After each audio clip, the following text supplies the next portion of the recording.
Hello बच्चों, बहुत बहुत नमस्कार। और आज हम बात करेंगे कि आप 180 में से 180 कैसे ला सकते हो। जी हां, आपने एकदम सही सुना। अगर किसी बच्चे के 180 में से 180 आते हैं, इसका मतलब आपके भी आ सकते हैं। तो आपने भी सुना होगा कि केमिस्ट्री में किसी के 180 में से 180 आ रहे होंगे। इसका मतलब ये कोई इंपॉसिबल टास्क तो है नहीं। बस जरूरत है आपको गाइडेंस की, जरूरत है आपको डायरेक्शन की। आपको पहले पता होना चाहिए कि जिससे आप लड़ रहे हो उसकी शक्तियां क्या हैं। तो आधी जीत आपकी वहीं तैयार, वहीं तय है भाई साहब जीत। अगर आपको ये पता है कि नीट में किस टाइप के क्वेश्चन आते हैं, नीट में कहां से क्वेश्चन आते हैं, तो आधी जीत आपकी हो चुकी है। बस आपको पढ़ना है और प्रैक्टिस करना है और कॉन्फिडेंस रखना है, आप जीत जाओगे। मतलब आप 180 में 180 ला सकते हो, कोई इंपॉसिबल टास्क नहीं है। बस आपको किस चीज की जरूरत है? गाइडेंस की और डायरेक्शन की। तो ये वीडियो उसी से ही रिलेटेड है कि आप अगर ये स्टेप्स को फॉलो करते हो और पूरा कंसिस्टेंसी मेंटेन करते हो। देखो, मेहनत तुम्हें करनी है। ऐसा नहीं कि इस वीडियो से कोई जादू हो जाएगा और आपको 180 में 180 आ जाएंगे। पूरा साल भर मेहनत आपको करनी है और आपके साथ साथ हम भी मेहनत करेंगे। ठीक है, दोनों लोग मेहनत करेंगे, तब जाके 180 में 180 आप सोच सकते हो केमिस्ट्री में। ठीक, चलो स्टार्ट करते हैं। तो पहले जरा समझ लो जरा क्या कहानी है। ये मेरी फोटो है ना? ठीक है। तो 180 में से 180 आप कैसे लाएं नीट में, उसके लिए पहले आपको कुछ बेसिक चीजें पता होनी चाहिए। ऐसा नहीं कि बस बोल दिया 180 में से 180 तो आ ही जाएंगे 180 में से 180, है ना? ऐसा नहीं होता है। उसके लिए मेहनत करनी पड़ती है और मेहनत के पीछे बहुत सारी चीजें लगी होती है। आपके पास लगन होनी चाहिए, आपके पास कॉन्फिडेंस होना चाहिए। कई लोगों का कॉन्फिडेंस इस समय बहुत धड़ाम से गिरा है। पेपर देने के बाद आपको इतना तो समझ में आ गया होगा ना, तभी आप ये वीडियो देख रहे हो, है ना? तो इसलिए मैं कह रहा हूं कि जो कॉन्फिडेंस गिरा है पहले आप उसको उठाओ। ठीक, कैसे करना है सारी चीजें आइए डिस्कस करते हैं। और आप बिल्कुल टेंशन मत लो, हम एकदम सामने खड़े हुए हैं आपके। ठीक, समझ लो बस सारी चीजें कैसे करनी है। तो एक एक करके हम सारी चीजों के बारे में डिस्कस करेंगे। पहली बात तो ये आपको ये पता होना चाहिए कि जो केमिस्ट्री का पेपर आता है उसका डिस्ट्रीब्यूशन कैसे होता है। भाई, आप पेपर का पहले ही एनालिसिस कर लोगे, आपको पेपर के बारे में पहले से ही पता होगा, तो उस डायरेक्शन में आप तैयारी करोगे ना। भाई, आपको कोई चीज उठानी है तो वो भाई उस डायरेक्शन में जाओगे तभी तो उठाओगे। भाई जैसे मान लो यहां बोतल पड़ी है टेबल पर, मैं इस डायरेक्शन में जाके उठाऊंगा ना कि इधर चला जाऊंगा उठाने के लिए। तो आपको इधर उधर भटकना नहीं है। क्या करना है? डायरेक्शन सही होनी चाहिए, एकदम लक्ष्य पर आपकी निगाहें जमी होनी चाहिए। तो उसके लिए उस प्रोसेस में जो सारी चीजें आती वो आपको पता होनी चाहिए। तो वही समझने की आज हम कोशिश करेंगे। ठीक है, तो क्लास वाइज डिस्ट्रीब्यूशन की बात करें तो हमारा जो डिस्ट्रीब्यूशन है वो क्या है? 50% जो आता है वो 11th क्लास आता है। ठीक है, और 50% अप्रोक्सीमेटली है ये। अब कोई 51 49 भी हो सकता है, 55 45 भी हो सकता है। अप्रोक्सीमेटली 50-50% वेटेज 11th और 12th का होता है। अब हो सकता है कि किसी साल 11th के थोड़े से क्वेश्चन ज्यादा पूछ लें, किसी साल 12th के थोड़े से क्वेश्चन ज्यादा पूछ लें, लेकिन लगभग बराबर वेटेज है। और आप ये बात मानकर चलो, केमिस्ट्री में हर एक चैप्टर से सवाल आता है। मतलब आपके लिए पॉलीमर का वही सवाल इंपॉर्टेंट है, उतना ही इंपॉर्टेंट है 4 नंबर का जितना थर्मोडायनेमिक्स का इंपॉर्टेंट है, जितना इलेक्ट्रोकेमिस्ट्री का इंपॉर्टेंट है, उतना ही क्वालिटेटिव एनालिसिस का इंपॉर्टेंट है, जितना एवरीडे लाइफ का इंपॉर्टेंट है उतना ही आपका सॉल्यूशन चैप्टर का इंपॉर्टेंट है। आप ये बात समझ लो। बात समझ में आ रही क्या कह रहा हूं मैं? केमिस्ट्री 3 सेगमेंट में डिवाइड होती है। कुछ चैप्टर ऐसे होते हैं जो बच्चे एकदम छोड़ के जाते हैं, आपको वो छोड़ने ही नहीं है भाई, क्योंकि वो सवाल आपके कुछ थ्योरेटिकल पोर्शन से होते हैं। आप देखकर आंसर लगा सकते हो अगर आप पढ़ के गए हो तो। भाई मान लो 2 सवाल है तुम्हारे पास, एक सवाल है जिसका देख के आंसर आ रहा है, एक सवाल है जिसको सॉल्व करना पड़ रहा है। तो ह्यूमन मेंटेलिटी क्या होती है? भाई देख के आंसर आने वाला आसान लगेगा और होना भी चाहिए। नंबर ये भी 4 दे रहा है, नंबर ये भी 4 दे रहा है, लेकिन आज हम बात कर रहे हैं 180 में से 180 की। इसका मतलब दोनों सवाल पर फोकस करना है। इस सवाल को कैसे करना, इस सवाल को कैसे करना, उसके बारे में हम समझ रहे हैं। ठीक है, बहुत ध्यान से देखना सारी चीजें। तो क्लास वाइज डिस्ट्रीब्यूशन की बात करें तो 50-50% डिस्ट्रीब्यूशन हम देखते हैं। और अगर डिफिकल्टी वाइज बात करें, पेपर का डिफिकल्टी लेवल केमिस्ट्री का कैसा होता है, अगर हम इसकी बात करने चले जाएं, पेपर का डिफिकल्टी लेवल क्या होता है, तो भाई साहब 75% क्वेश्चन जो हैं वो इजी ही आते हैं। इजी मतलब इतने इजी कि अगर तुम पढ़ के गए हो, आपने घर पे तैयारी करी है, आपने सारे टेस्ट अच्छे से ईमानदारी से दिए हैं, तो ये सवाल देखते ही बनेंगे। ईमानदारी से अगर तैयारी करके जाओगे तभी बनेंगे, प्रैक्टिस करके जाओगे तभी बनेंगे ये। तो 75% इजी होता है, ठीक है, ये 75% पेपर एकदम इजी होता है। और आप ये मान के चलो जो बच्चे सेलेक्ट होते हैं वो पहली नजर में 75% जो है देखा और आंसर वैसा करते हैं। बहुत ज्यादा दिमाग लगाने की जरूरत नहीं होती, पहले से ही तैयारी होती है भाई, सीधी सी बात है। प्रैक्टिस इतना अच्छे से करके जाओ कि मैच खेलो तो यार मजा आ जाए। प्रैक्टिस में ही सारा झोंक दो, तब जाके तुम मैच में जीत पाओगे, ठीक है। तो प्रैक्टिस बहुत जरूरी है। आपको पूरा एक साल मिला है, आप जमकर प्रैक्टिस करो, दबाकर प्रैक्टिस करो। वो जो 3 घंटे होंगे ना उस समय, वो आपको खेल लगेंगे, ध्यान रखना, है ना। तो 75% आपका इजी पोर्शन है, 20% जो है वो मीडियम आता है, मतलब इसमें थोड़ा कैलकुलेशन बेस्ड होगा या थोड़ा सा घुमा फिरा के पूछ लेंगे।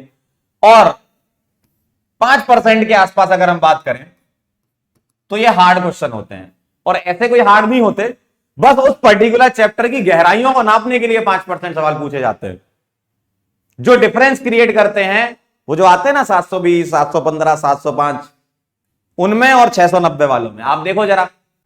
आप अगर रैंक देखोगे बच्चों की, तो अगर AIR1 की हम बात करें तो वो अगर 720 पे आ रहा है, आजकल तो आने लगे 720 में 720, 715 पे आ रहा है, 701 पे आ रहा है, 705 पे आ रहा है, तो 10 तक का डिफरेंस, AIR1 से 10 तक का बहुत ज्यादा डिफरेंस नहीं होता, 5, 7, 10 नंबर का डिफरेंस होता है। और वही डिफरेंस क्रिएट करते हैं 5% वाले। भाई अगर हम बात करें 710 पे AIR1 है तो 695 पे AIR10 है, सोचो कितना छोटा मार्जिन होता है 1 से लेकर 10 तक। तो वो डिफरेंस क्रिएट करते हैं कौन से वाले, ये 5% वाले। तो उसके लिए आपको चैप्टर तो पढ़ना ही है, उसके अंदर की चीजों को भी पढ़ना होगा, वो सब हम पढ़ेंगे। भाई जैसे ऑर्गेनिक केमिस्ट्री की हम बात करें, जहां जरूरत होगी कि हाँ इसकी मैकेनिज्म जरूरी है, इसमें इलेक्ट्रोफाइल पूछ लेंगे, इसमें अटैकिंग रिएजेंट पूछ लेंगे, इसमें रीअरेंजमेंट हो रहा है या नहीं हो रहा है ये पूछ लेंगे, तो वो सारी की सारी चीजें आपको करवाई जाएंगी, ठीक है, समझ गए बात को। चलो भाई, अगर सेगमेंट वाइज डिस्ट्रीब्यूशन किया जाए तो नीट वालों को थोड़ा सा फिजिकल केमिस्ट्री से प्यार होता है, ठीक है। तो फिजिकल केमिस्ट्री जो है वो 40% के आसपास तक पूछी जाती है, और ये कोई फिक्स नहीं है कि भाई 40% ही पूछा जाएगा। बोलने लगो सर पेपर हम देखकर आया, आप 40% नहीं आया, इस बार तो 35% ही आया, वेरी कर सकता है। फिजिकल केमिस्ट्री 40% तक वेरी करेगा, मतलब 40% तक अगर हम मानकर चलें तो कभी 30%, 35% पूछ लिया, कोई दूसरा पोर्शन बढ़ा दिया, बहुत ज्यादा डिफरेंस नहीं हो। ऐसा नहीं कि 100% फिजिकल केमिस्ट्री पूछ लिया, ऑर्गेनिक इनऑर्गेनिक का सवाल ही नहीं आया, ऐसा थोड़ी होगा। या ऑर्गेनिक पूछ लिया 80%, 10% फिजिकल और इनऑर्गेनिक पूछिए, ऐसा नहीं होगा। लगभग बराबर वेटेज होता है, किसी का थोड़ा ज्यादा किसी का थोड़ा कम। आज की डेट में अगर हम बात करें, सारे चैप्टर इंपॉर्टेंट होते हैं। अब कोई ज्यादा इंपॉर्टेंट होता है, कोई कम इंपॉर्टेंट होता है। आप चैप्टर नेग्लेक्ट करके एग्जाम में नहीं बैठ सकते, आपको सारे के सारे चैप्टर तैयार करने पड़ेंगे। आपको एनवायरमेंटल केमिस्ट्री तक तैयार करना पड़ेगा, एवरीडे लाइफ तक तैयार करना पड़ेगा, क्वालिटेटिव एनालिसिस, हाइड्रोजन, ये सब चैप्टर तैयार करने पड़ेंगे, ध्यान रखना, ठीक। तो 40% अगर हम बात करें तो फिजिकल केमिस्ट्री पीसी लिख रहा हूं मैं, और 30% की बात करें, अब ये 30-35% तक हो सकता है, ओसी की बात करें ऑर्गेनिक केमिस्ट्री, और अगर आईओसी की बात करें तो 30% तक ये हो गया, ठीक है। आईओसी लिटिल बिट कम भी हो सकता है, मतलब 25-20 भी हो सकता है, ये थोड़ा वेटेज बढ़ सकता है, मतलब ऑन एन एवरेज देखा जाए तो लगभग बराबर है, थोड़ा सा ज्यादा थोड़ा सा कम होता है, ठीक, समझे। तो सेगमेंट वाइज डिस्ट्रीब्यूशन अगर हम बात करें नीट के पेपर का तो ये है। तो अब अगर हमने एनालिसिस ये कर लिया कि किस टाइप से आना है, क्वेश्चन किससे आते हैं, तो अगर चैप्टर बता देते सर तो अच्छा लगता, बिल्कुल बताएंगे, ठीक। जैसे 3 कैटेगरी हम डिवाइड करें इंपॉर्टेंट चैप्टर, देखो चैप्टर सारे इंपॉर्टेंट है, कोई मोर इंपॉर्टेंट है, कोई लेस इंपॉर्टेंट है। एक्स कैटेगरी, वाई कैटेगरी और जेड कैटेगरी में अपन ने चैप्टर डिवाइड करे हैं। एक्स कैटेगरी में कौन से चैप्टर आते हैं जो एकदम मस्ट है भाई, इनके बिना तो एग्जाम देने भी मत जाना, वो एकदम मस्त है। जैसे केमिकल बॉन्डिंग ऐसा चैप्टर है कि ये तो आपको पढ़ना ही है यार, ये तो आप जिंदगी में आगे बढ़ोगे तो भी पढ़ना है भाई। अगर तुम आगे बढ़ रहे हो ट्वेल्थ में ड्रॉप में आगे बढ़ रहे हो तो ये तो पढ़ना ही है, 11th में पढ़ा ही था तुमने, आगे भी पढ़ोगे भाई। अगर ड्रॉप लोगे तो केमिकल बॉन्डिंग फिर से पढ़ना पड़ेगा तुम्हें। 12th में हो तो केमिकल बॉन्डिंग फिर से पढ़ना पड़ेगा, 11th में तो पढ़ा ही जाता है। तो केमिकल बॉन्डिंग ऐसा चैप्टर है जिससे तुम बचकर निकल ही नहीं सकते। इसके बिना केमिस्ट्री की आगे की चीजें नहीं समझ आएंगी, ज्योमेट्री शेप वगैरह ये कैसे बनते हैं स्ट्रक्चर, है ना।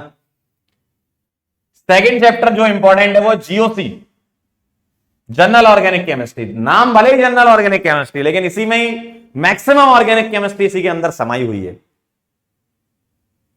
मैक्सिमम ऑर्गेनिक केमिस्ट्री इसी के अंदर है बेटा। तो जीओसी पर आपकी पकड़ बहुत अच्छी होनी चाहिए। जितनी अच्छी पकड़ आपकी जीओसी पर होगी, आगे की केमिस्ट्री बहुत स्मूथ चलती है, बहुत स्मूथ चलती है। अब जीओसी में एक टॉपिक होता है स्टेबिलिटी ऑफ कार्बोकेटाइन। कहां कहां तक आता है यार वो, हेलो एल्केन हेलोएरिन में भी आता है, एल्कोहल ईथर फिनॉल में भी आता है, आगे तक चला जाता है वो। कितना इंपॉर्टेंट होता है जीओसी। थर्ड इंपॉर्टेंट चैप्टर, ये तो भाई ये सबसे पहले आप तैयार करो। हम तो खैर लेक्चर प्लानर के सीक्वेंस में चलेंगे अगेन 2.0 बैच में, लेकिन अगर आप तैयारी करने बैठ रहे हो तो केमिकल बॉन्डिंग वाला चैप्टर फोकस में रहना चाहिए। आपके दिमाग में होना चाहिए कि केमिकल बॉन्डिंग पढ़ेंगे तो अपन बेसिक से ही सारा, लेकिन दिमाग में होना चाहिए chemical bonding, GOC, halo alkane, aldehyde, ketone. तो ये जो सारे चैप्टर आपको दिख रहे हैं ना, ये तो भाई साहब बहुत ही स्ट्रांग होना चाहिए। और एनसीईआरटी की नेम रिएक्शन, भाई साहब नीट वाले पूछ लेते हैं सीधी सीधी नेम रिएक्शन, तो ये ध्यान रखना। एनसीईआरटी की नेम रिएक्शन रेडी रखनी है, इलेक्ट्रोकेमिस्ट्री चैप्टर पर पकड़ रखनी है, कोऑर्डिनेशन कंपाउंड पर पकड़ रखनी है। सर पकड़ कैसे रखेंगे, पढ़ेंगे ना यार, हम पढ़ेंगे, मेहनत करेंगे, हम आपको पढ़ाएंगे, डीपीपी सॉल्व करेंगे अपन, ठीक, आपके कुछ डाउट होंगे वो सॉल्व करेंगे अपन, आपके टेस्ट होंगे, आप टेस्ट का एनालिसिस करोगे, सारी चीजें हैं, सब पे मेहनत करेंगे, सब पर। चिंता करने की कोई जरूरत नहीं है, बस मेहनत करने के लिए तैयार। क्या बोला मैंने, चिंता करने की जरूरत नहीं है, मेहनत करने के लिए तैयार रहो, आगे का काम सब आसान हो जाएगा। ठीक है, तो ये एक्स टाइप के चैप्टर है। अगर हम वाई टाइप के चैप्टर की बात करें तो इक्विलिब्रियम, ठीक है, इक्विलिब्रियम में केमिकल आयनिक दोनों की मैंने बात कर ली है, thermodynamics, P block, alcohol ether phenol. देखो ये चैप्टर हम छोड़ कोई नहीं रहे, पढ़ेंगे तो सीक्वेंस में, लेकिन बस मैं बता रहा हूं किनको ज्यादा तवज्जो देनी है, किनको कम तवज्जो देनी है। तवज्जो मतलब प्रायोरिटी, ठीक है, तो ये ध्यान रखना। अमीन्स, बायोमोलिक्यूल, देखो एक ना एक सवाल इनसे लिखा ही हुआ है यार। बायोमोलिक्यूल हो गया, पॉलीमर हो गया, केमिस्ट्री इन एवरीडे लाइफ हो गया, ये एक एक सवाल लिखा हुआ है पहले से, पेपर बन चुका है अगले साल का, ये सवाल डाल दिया इनमें से, मिलेगा आपको नोट्स में से, है ना। हाइड्रोकार्बन, तो ये चैप्टर तैयार करने हैं हमें। बस मैंने आपको क्या बता दिया, ऐसा नहीं कि एक्स वाले करके चले जाओगे तो सिलेक्शन हो जाएगा तुम्हारे, 180 में 180 आ जाएंगे। अगर तुम ये टारगेट कर रहे हो कि भैया 180 में 180 हमारे आ रहे हैं, इसका मतलब तुम्हें सारे चैप्टर आते होंगे, सारे सवाल आते होंगे उस चैप्टर के, कुछ नहीं छोड़ा होगा तुमने, तभी तुम्हारे 180 में 180 आ रहे हैं। बस किनको तुम्हें ज्यादा प्रायोरिटी देनी है, किनको कम प्रायोरिटी देनी, वो बता रहा हूं, मतलब किन पर ज्यादा फोकस करना है। फोकस सभी पर करना है, बस डिपेंड करता है ना कि भाई इस वाले चैप्टर को थोड़ा बहुत अच्छे से पढ़ेंगे, क्यों, इससे तो आना ही आना है सवाल। इसका मतलब ये नहीं कि ये छोड़ देंगे, ये भी पढ़ेंगे, वो भी पढ़ेंगे, पढ़ना सब है। इतना तो आप घर बैठकर ये गांठ बांध लो, आपको कोई भी चैप्टर छोड़ना नहीं है, एक सिंगल चैप्टर आपको केमिस्ट्री में नहीं छोड़ना है, ये ध्यान रखना, ठीक। आगे चलते हैं। Z टाइप की कैटेगरी में हमने रखे states of matter, isomerism, IUPAC, solid state. अब आप बोलोगे सर आपने तो जीओसी लिखा है, उसके लिए आईयूपीएसी की जरूरत पड़ती है, आइसोमेरिज्म की जरूरत पड़ती है, अगर आगे कभी टॉटोमेरिज्म और ये सब आप पढ़ाते हो तो। अरे मैं ये कह रहा हूं कि कनेक्टेड टॉपिक नहीं कह रहा हूं मैं क्या कह रहा हूं, जीओसी से सवाल आएगा, ये निश्चित है। अब जीओसी के लिए आपको आईयूपीएसी की कुछ जरूरत पड़ रही है तो वो उसके सपोर्टिंग चैप्टर है, ठीक है। तो ये ध्यान रखना, ये वाले चैप्टर जो हैं ये Z कैटेगरी में हमने रखे हैं, जैसे metallurgy, surface, S block, redox reaction, solution, ठीक, chemical kinetics, atomic structure, D and F block,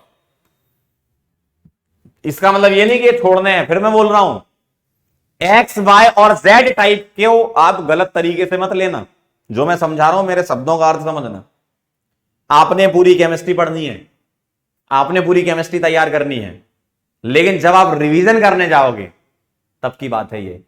जब आप पढ़ रहे होगे तब की बात है। क्यों? जब आप ये चैप्टर पर आ जाओगे ना, आपके दिमाग में बैठा होना चाहिए।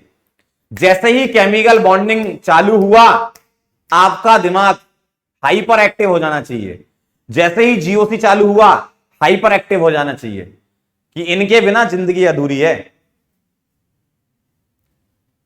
भाई जब हम पढ़ते हैं, जैसे जैसे समय बीतता है, जिंदगी में अप्स डाउन्स आते हैं, तो ऐसा ना हो कि जब आपकी जिंदगी का डाउन चल रहा हो उस समय केमिकल बॉन्डिंग चालू हो रहा हो उस बैच में।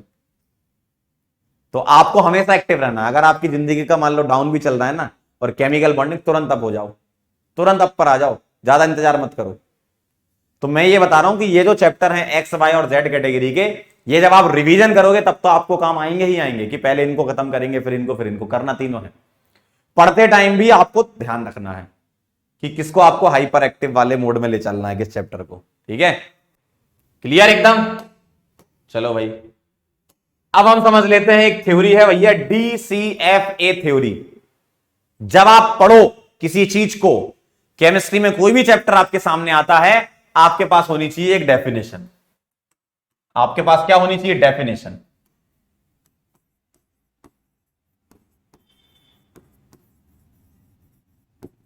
कि आपने उस चीज को डिफाइन कैसे किया। भाई डेफिनेशन अलग अलग शब्दों में अलग अलग हो सकता है, अर्थ उसका सेम ही होता है।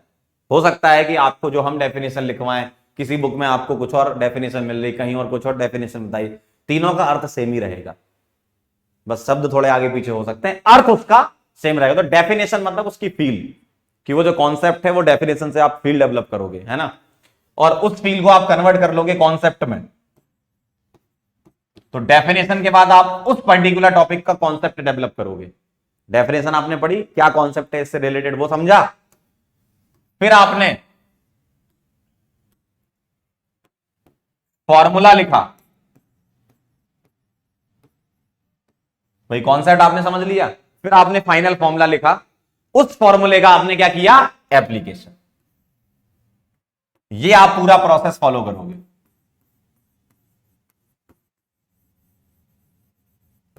अब आप बोलोगे सर ऑर्गेनिक में तो फॉर्मूला होता ही नहीं है, तो यहां फॉर्मूले की जगह डायरेक्ट मेथड बोल देते हैं हम।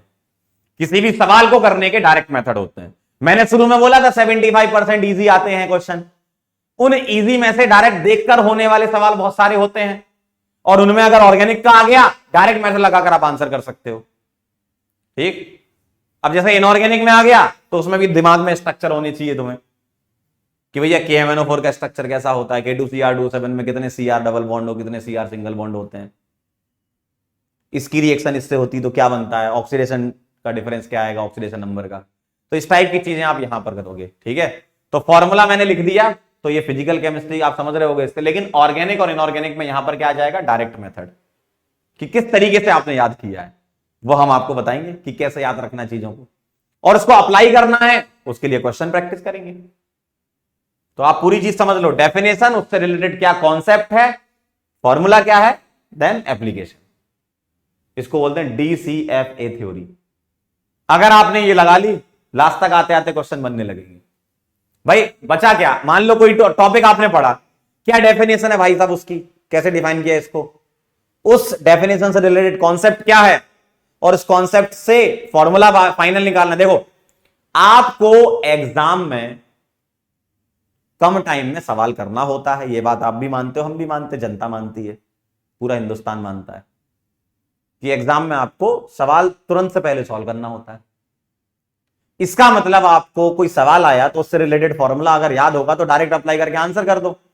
वहां थोड़ी एग्जामिनर ये पूछ रहा है कैसे किया था तुमने, बताओ जब तुमने पढ़ा था PW में तो कैसे करवाया था, उनने पूरा डिटेल में समझा, ऐसा थोड़ी पूछेगा वो क्या पूछेगा आपसे? आंसर बताओ मालिक, 4 ऑप्शन दिए हमने तुम्हें, उसमें से लगाओ आगे बढ़ो। लेकिन वो आंसर लगाने के लिए आपको उसका कॉन्सेप्ट पता होना चाहिए, डेफिनेशन, तभी तो वो आपके दिमाग में बैठेगा। अब सीधे ऐसा थोड़ी है कि फॉर्मूले लिख लिया हो गया काम, कि चैप्टर 1 चालू किया, सॉल्यूशन चैप्टर, ये लो बेटा आरएलवीपी का ये फॉर्मूला, इसका ये फॉर्मूला, इसका ये फॉर्मूला, इसका ये फॉर्मूला, चलो एग्जाम में कर देना। ऐसा थोड़ी होता है, पूरा चैप्टर पढ़ाया जाएगा आपको, उससे रिलेटेड क्या कॉन्सेप्ट है वो सब समझाया जाएगा आपको, तब जाके फॉर्मूला आपको दिया जाएगा। ऐसा नहीं कि बस फॉर्मूले लिख दिए, चैप्टर खत्म एक दिन में और आओ सवाल करते हैं और एग्जाम में कराना, ऐसा नहीं होगा कभी। हर एक चैप्टर के पर्टिकुलर लेक्चर असाइंड है आपके लिए, कितने लेक्चर में ये चैप्टर कंप्लीट होगा। इसका मतलब है कि हर एक कॉन्सेप्ट पर ध्यान दिया जाएगा, क्योंकि छोड़ना कुछ नहीं है यार, हम नहीं छोड़ेंगे तो आप भी मत छोड़ना यार, हम भी पूरा पढ़ाएंगे, ठीक है। तो ये ध्यान रखना, definition then concept, formula then application. अब सर आपने सब बता दिया, लेकिन करना क्या है ये तो बताओ, मुद्दे पर आओ सर।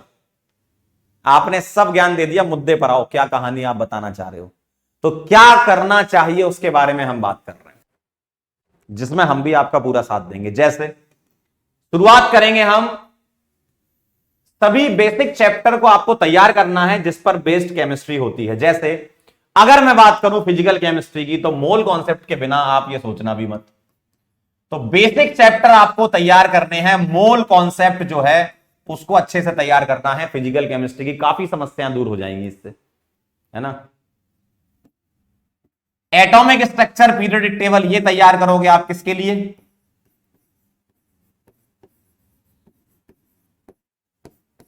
क्योंकि भैया पीरियोडिक टेबल में तब स्ट्रक्चर का पार्ट आएगा और इन दोनों चैप्टर का एप्लीकेशन केमिकल बॉन्डिंग वाले में आ जाता है। तो ये 2-3 चैप्टर जो हैं इनको आप बेस बनाकर चलोगे, तब जाके आप आईयूसी में आगे चीजें समझ पाओगे। मान लो एस ब्लॉक में कोई स्ट्रक्चर आया, पी ब्लॉक में आया, डीएफ ब्लॉक में आया, तब आप समझ पाओगे। ऑर्गेनिक की तरफ आगे बढ़ोगे तो भाई साहब IUPAC, isomerism, IUPAC nomenclature, isomerism, GOC, ये जान है ऑर्गेनिक केमिस्ट्री की, ठीक। ये तैयार करोगे तब जाके आप आगे बढ़ पाओगे, ठीक। चलो अगला पॉइंट पढ़ेंगे, क्या लिखा है, make formula sheet for physical chemistry. ये आपको करते जाना है, कैसे, चैप्टर बाय चैप्टर आपको करते जाना है। मान लो आपका चैप्टर खत्म हुआ, सपोज मोल कॉन्सेप्ट, चैप्टर खत्म हो गया मोल कॉन्सेप्ट, उस चैप्टर खत्म होने के अगले दिन पर आपके पास एक फॉर्मूला शीट होनी चाहिए। वो कैसे करोगे आप जो भी कॉन्सेप्ट आपको पढ़ाया जाएगा उससे रिलेटेड फॉर्मूला बताया जाएगा, उन फॉर्मूलों को सेग्रीगेट करके एक अलग से कॉपी बनेगी। आप ये समझ लो कि आपकी केमिस्ट्री में 6 कॉपी होंगी, अब वो 6 के मल्टीपल में ही चलेंगी। जैसे एक कॉपी थ्योरी की चल रही होगी, एक फॉर्मूला की। जैसे मान लो फिजिकल केमिस्ट्री में थ्योरी का चल रहा होगा, यहां आप उस चैप्टर के फॉर्मूले लिखते जा रहे होगे। ऑर्गेनिक में बात करें, यहां थ्योरी चल रही होगी, यहां डायरेक्ट मेथड इंपॉर्टेंट पॉइंट्स लिखते जा रहे होगे। यहां इनऑर्गेनिक चल रही होगी, यहां उसके डायरेक्ट रिएक्शंस कैसे याद रखनी है, ट्रिक्स कैसे याद रखनी है, ये सारी चीजें चल रही होगी, ठीक है। तो एक ही टाइम पर 2 कॉपी आपके पास होनी चाहिए। फिजिकल का चैप्टर स्टार्ट हुआ, साथ में फिजिकल की फॉर्मूला की कॉपी होनी चाहिए। अब वो आप चैप्टर के लास्ट में बनाते हो या चैप्टर के साथ साथ बनाते हो, वो आपको डिसाइड करना है कि सर आज आपने ये पढ़ाया फिजिकल केमिस्ट्री में और आज से रिलेटेड ये फॉर्मूले थे, हमने अपनी इसको फॉर्मूला बुक में लिख लिया। तुम्हारी खुद की फॉर्मूला बुक होनी चाहिए, खुद की, ठीक है। ध्यान रखना भाई, आपको मेहनत पूरी करनी है ना, ऐसा थोड़ी है कि आपने लेक्चर अटेंड किया आपका सिलेक्शन हो जाए। इन्वॉल्व होना पड़ेगा भाई। आपके दिमाग में हमेशा यही चलना चाहिए कि ये सवाल कैसे होगा, इसमें ये क्या कर दिया, ये रिएक्शन कैसे हो गई। अपने आप को पूरा इन्वॉल्व कर लोगे ना, तब जाके चीजें सही होंगी। भाई तुम पढ़ोगे 6 घंटे, 8 घंटे, 10 घंटे, लेकिन इन्वॉल्व तुम्हें अपने दिमाग को सोते टाइम भी रखना है। जब तुम सोने जा रहे होगे ना, तब भी सोचोगे कि आज मैंने दिन भर में क्या पढ़ा, अच्छा इसमें ये होता है, इसमें ये होता है। धुंधला धुंधला याद आएगा, लेकिन इसको अपनी आदत बना लो। यही आदत तुम्हें सिलेक्ट कराएगी। जब तक आप चीजों में इन्वॉल्व ही नहीं होगे, आप उसको अचीव नहीं कर सकते। भाई आपको घुसना पड़ेगा। कैसे, ऐसा नहीं कि पढ़ाई कर ली 8 घंटे बस अब तो हो गया अपना। आपके दिमाग में चलते रहना चाहिए ये कि यार वो सवाल ऐसे किया था, ये सवाल ऐसे किया था, वो सवाल बन नहीं रहा, क्या करें उसमें, कुछ कर सकते हैं क्या। ये सब चीज इन्वॉल्वमेंट जरूरी है ना, ठीक। आगे चलते हैं। Learn function of reagent in organic chemistry. ये बहुत इंपॉर्टेंट चीज है, मैंने हमेशा बच्चों को बताया है। ऑर्गेनिक केमिस्ट्री में आपको क्या करना है, एक कॉलम बनाना है, लेफ्ट साइड लिखना है रिएजेंट, राइट साइड लिखना है उसका फंक्शन। रिएजेंट क्या है, उसका फंक्शन क्या है। सपोज आपके पास रिएजेंट है, मान लो हाइड्रोबोरेशन ऑक्सीडेशन का, क्या बोलोगे, वाटर का addition with the help of anti Markovnikov rule. एक एग्जांपल लिख लो साथ में, वो सब बताएंगे, मैं तो आपको इसलिए बता रहा हूं कि दिमाग में रहे कि हम तैयारी कैसे करने जाएंगे। तो ये चीज साथ साथ क्लास के चलती रहेगी, है ना। अगला, learn all name reaction of NCERT. ये बहुत इंपॉर्टेंट चीज है। एनसीईआरटी में जितनी नेम रिएक्शन दे रखी है ऑर्गेनिक की, सब तैयार करनी है। किसी को मैकेनिज्म के साथ तैयार करना है, किसी को मैकेनिज्म के बिना तैयार करना है। जब पढ़ेंगे तब बताएंगे कि बेटा इसमें मैकेनिज्म की जरूरत नहीं है, डायरेक्ट कर लो। इसमें मैकेनिज्म की जरूरत है, क्यों, इसमें अटैकिंग रिएजेंट पूछ लेगा, इंटरमीडिएट पूछ लेगा, है ना। अगला, अप्लाई डीएम। डीएम मतलब direct method for question solving in organic chemistry. भाई ऑर्गेनिक केमिस्ट्री का आपने कॉन्सेप्ट समझ लिया, अब आपको हम सवाल करने का डायरेक्ट मेथड बता देंगे कि भैया सवाल आएगा तो इस टाइप से आप आंसर कर सकते हो। क्योंकि एग्जाम में सवाल आएगा, 4 ऑप्शन रहेंगे, उस समय आपको सिर्फ और सिर्फ डीएम ही याद आएगा कि यार इसका डीएम क्या था, अच्छा ये था। तो डीएम के लिए कॉपी अलग से, मैंने बोला ना ऑर्गेनिक केमिस्ट्री में थ्योरी चल रही होगी तो साथ में डीएम की ट्रिक्स की कॉपी बन रही होगी आपकी, है ना। अगला point, read italic portion given in NCERT. NCERT की रीडिंग करेंगे, उसमें इटैलिक पोर्शन जो लिखा हुआ है उसको अच्छे से पढ़ना है। ये बहुत बारीक चीज लिखी है, ठीक है। तो ये ध्यान रखना कहां कहां इटैलिक लिखा है। आज ही सर्च करोगे, मुझे लगता है तुम लोग एनसीईआरटी खोल के, कहां लिखा है इटैलिक, सर ने बताया है। लेकिन ये बहुत इंपॉर्टेंट होता है, क्योंकि इटैलिक में वो कुछ ऐसी बात लिखते हैं जो पूरा का पूरा सार होता है। जो ऊपर रामायण लिखी होती है एनसीईआरटी में, उसका सार पूरा वहां लिखा रहता है, इसलिए उसको मिस नहीं करना आपको, ठीक है। एनसीईआरटी रीड करते हुए इटैलिक पर ध्यान देना है, ठीक है। आइए जरा अगला पॉइंट, सारे क्वेश्चन कर रहे हैं भैया एनसीईआरटी के, इन चैप्टर दिए हो, चैप्टर खत्म होने के बाद में दिए हो, एग्जाम्पल दिए हो, सारे सवाल करने हैं। और वो हम थ्योरी में कवर करते हुए चलेंगे। जैसे अपन ने थ्योरी पढ़ ली होगी, कुछ सवाल एनसीईआरटी से उठा के आपको करवाएंगे, ठीक है। होमवर्क भी मिलेगा आपको। तैयारी दोनों की है, जितनी तैयारी तुम्हारी है ना उतनी ही हमारे लिए तैयारी है। हम हर साल तैयारी करते हैं नीट की, हम हर साल नीट की तैयारी करते हैं और काफी समय से करते हुए आ रहे हैं, ठीक है। तो हम पे भरोसा करना है। चलो आगे, किधर आओ। Read inorganic chemistry from NCERT only. मैं ये पॉइंट लिखकर इसलिए रहा हूं क्योंकि ये भैया आपके भविष्य के लिए बहुत इंपॉर्टेंट है, इसलिए कोई एक सिंगल पॉइंट मिस ना हो जाए, इसलिए अपन ने सारे लिख के लाए कि भाई ये चीजें बच्चों को बतानी है। कोई एक सिंगल पॉइंट क्यों, भविष्य की बात है भाई, तुम्हारे और हमारे। तुम्हारा सिलेक्शन नहीं होगा तो हमारा भविष्य खराब हो जाएगा, तुम्हारा होगा तभी तो हमारा भविष्य बनेगा। तो इसलिए हम काम अपने लिए भी कर रहे हैं, तुम्हारे लिए भी कर रहे हैं, और तुम अपने लिए भी कर रहे हो, हमारे लिए भी कर रहे हो। तो ये म्यूचुअल प्यार है, बना रहना चाहिए, ठीक है। बेवफाई नहीं करना। इधर आओ, इनऑर्गेनिक केमिस्ट्री की भैया सवाल, ये जो लिखा ना, ये बहुत बड़ी चीज लिख दी है, एनसीईआरटी ओनली। इनऑर्गेनिक में एनसीईआरटी ही फॉलो करना है, ये ध्यान रखना। एनसीईआरटी ही पढ़ाएंगे, इधर उधर की कोई चीज नहीं पढ़ाएंगे।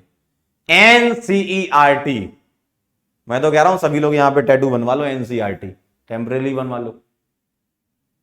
आईओसी एनसीईआरटी, एनसीईआरटी आईओसी, ठीक है।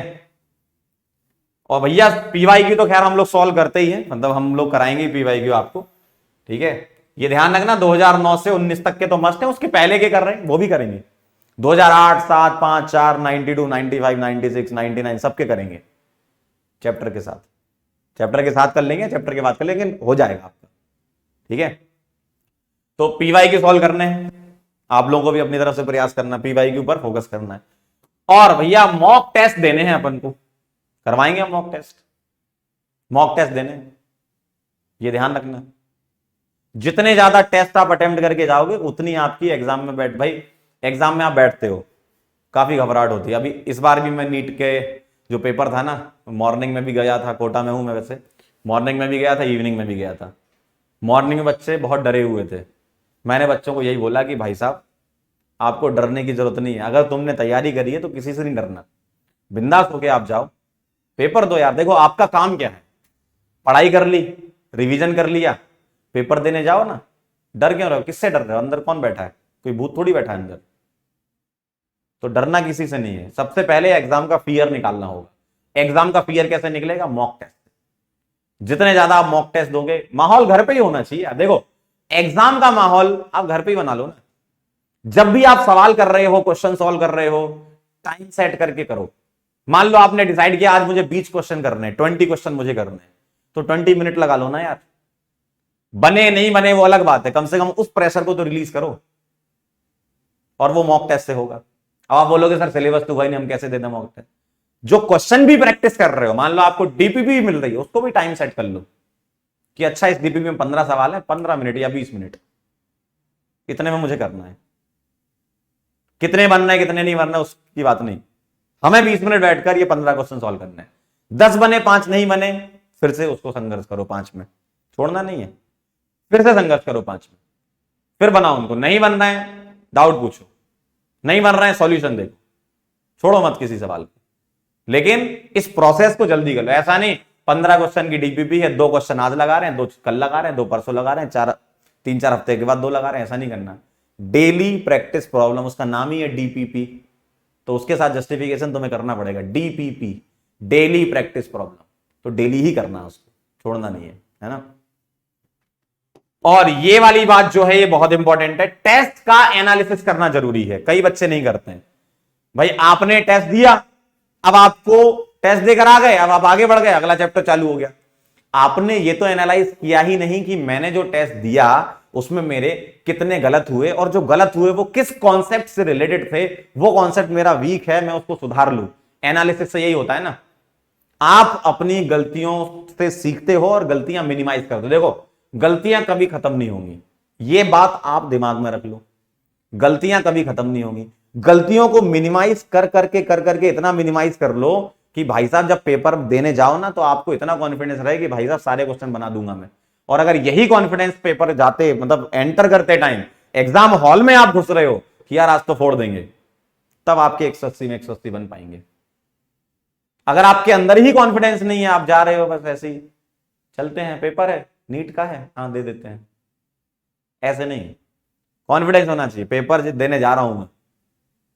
पेपर देने जाते हो तो मम्मी पापा साथ में होते ना, बोल के जाना उनसे, मम्मी पापा पेपर देने जा रहा हूं मैं, ये कॉन्फिडेंस होना चाहिए। आता हूं 3 घंटे बाद, 3 घंटे 20 मिनट बाद या 3 घंटे बाद, जितना भी है, ये कॉन्फिडेंस होना चाहिए, ठीक है।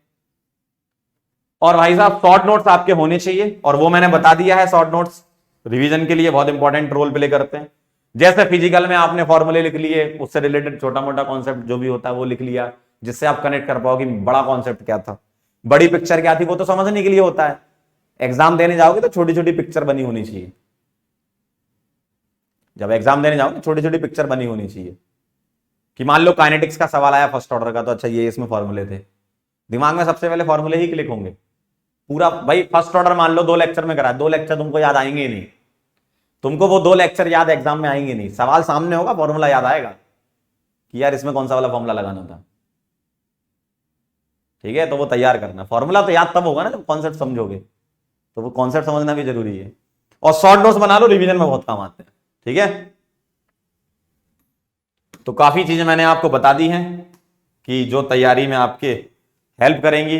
180 में 180 लाने की एक मुहिम है एक तरीके से, कि आपको ऐसे अगर फॉलो करोगे चीजों को तो, और देखो पढ़ना तो मैं खुद ही है, ये ध्यान रखना। थैंक यू सो मच, आप लोग यहां पर आए और आपने बहुत गौर से ये वीडियो देखा, मुझे अच्छा लगा, ठीक है। और ये कोई बताया है तो ये कोई वो नहीं है शॉर्टकट कि नहीं ये वीडियो देख लेंगे तो 180 में 180 हमारे पक्के हैं।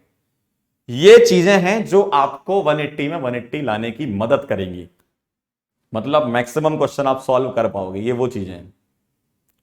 भाई आप किसी से लड़ने जा रहे हो, युद्ध होता है ना, जब आमने सामने लोग रहते हैं, तो सामने वाले की कमजोरी पता हो तो आप जीत जाओगे ना।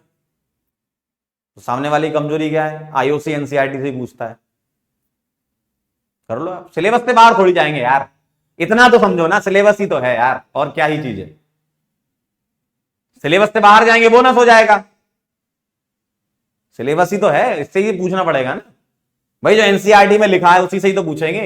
अब घुमा फिरा के पूछें, कैसे पूछें, उसके लिए हम खड़े हैं ना यार, हम करा तो रहे हैं तैयारी, हम कराएंगे प्रैक्टिस क्वेश्चन की। ऐसा थोड़ी कि हम पीवाईक्यू ही कराएंगे, पीवाईक्यू तो कराएंगे, साथ में प्रैक्टिस भी कराएंगे कि इस टाइप के सवाल और ऐसे ऐसे बन सकते हैं। इस बार तो असर्शन रीजन भी आएंगे आपके, डीपीपी में भी असर्शन रीजन, प्रैक्टिस सेट में भी असर्शन रीजन मिलेंगे, क्लास में भी एआर वाले मिलेंगे आपको, वो भी मिलेंगे, मैच द कॉलम भी डालेंगे, कंप्लीट प्रैक्टिस होगी, छोड़ेंगे नहीं कुछ, आप भी मत छोड़ना, समझे बात को। तो ऐसा नहीं कि इस वीडियो को देख के आप एकदम जो है अब तो बस 180 मेरे आ गए, मेहनत आपको ही करनी है। बस ये ध्यान रखना, आपके सामने पीडब्ल्यू खड़ा है, आप कुछ भी चीज आपकी जिंदगी में समस्या आती है, हम लोग हमेशा आपके साथ हैं, इतना ध्यान रखना। म्यूचुअल प्यार है ना भाई हमारा,